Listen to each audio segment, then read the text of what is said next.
All right, so here we are. Last but not least, I want to go ahead and send this out for printing. So in order to send anything out for printing, the first thing I want to do is I'm going to turn off the other transparency. So say I start with yellow. This will be the layer that I'm working with first. But actually, before I do that, I want to talk a little bit about something called registration targets. So there's an option when I go to print.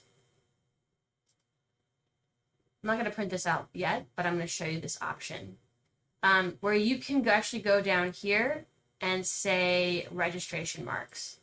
So this will automatically add little targets to the corners of your image and print out each transparency with little targets. This is super helpful with getting your registration down. The problem is that these targets automatically place themselves just like right up next to your image. So the thing that we're going to do right now is I'm actually going to make the image bigger. I'm going to increase the size of the canvas so that it'll automatically put those targets a little bit farther away from my image. So let's give that a try. So I can go ahead and increase my canvas size. Kind of a couple different ways you can do this. Sometimes I'll just like take the crop tool and I will actually just crop it out bigger, right? This is how I like to do it, but it's not super controlled, right? So I'm not actually like measuring out how far out these guys are. But because I have all of my layers on the same thing and that I've done all of this, it should be the same for all of them. But I can look at this. I think this looks pretty good. So now when I go to File, Print, and I engage the targets, you can see that the targets are now farther away from my image area. All right, and I can still work with that.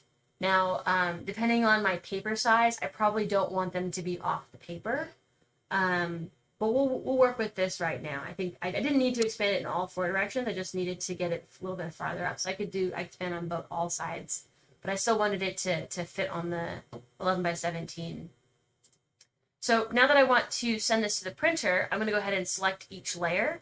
So when I get to, so I'll start out with yellow. I'm going to go ahead and click the eyeball in every layer except for yellow. That transparency is already locked. So I'm going to go ahead and grab black. That's 0000. You can be sure that you have black if you look at that. And I'm going to go ahead and grab my large brush tool. And just make sure you get all those little dots, right? Because like yellow dot is not going to shoot to the screen. And then I can send this to the printer as is. So if I go to File, Print now, and make sure that I have my targets enabled. Also make sure that it's set to print at 100%. This has been an issue for some people. Sometimes if you scale to print media, all of your careful measurement with how large your halftones are is just thrown out the window. You really want to make sure that it is at 100% because that's going to reflect on your screen. And then you can print your registration mark. So I would go ahead and send that to the printer, print, and then I would do this to the next layer. Now, I'd actually like to go back in history and like undo if I've just printed out the yellow, I'll like turn it back to yellow, and then I'll do the same thing to the magenta. Turn off the yellow, do the same thing to the magenta. When I get to the black layer, what I want to do is I actually want to turn on the black layer and the black line layer. So I want to have both the black dots and the line, and I'll go ahead and send this to the printer with both of those selected. I don't actually have to merge them into the same file if I don't end up liking the way that looks. I can keep my line layer separate, and that's not a problem at all. And now I'm ready to shoot and print my screen. So thank you so much.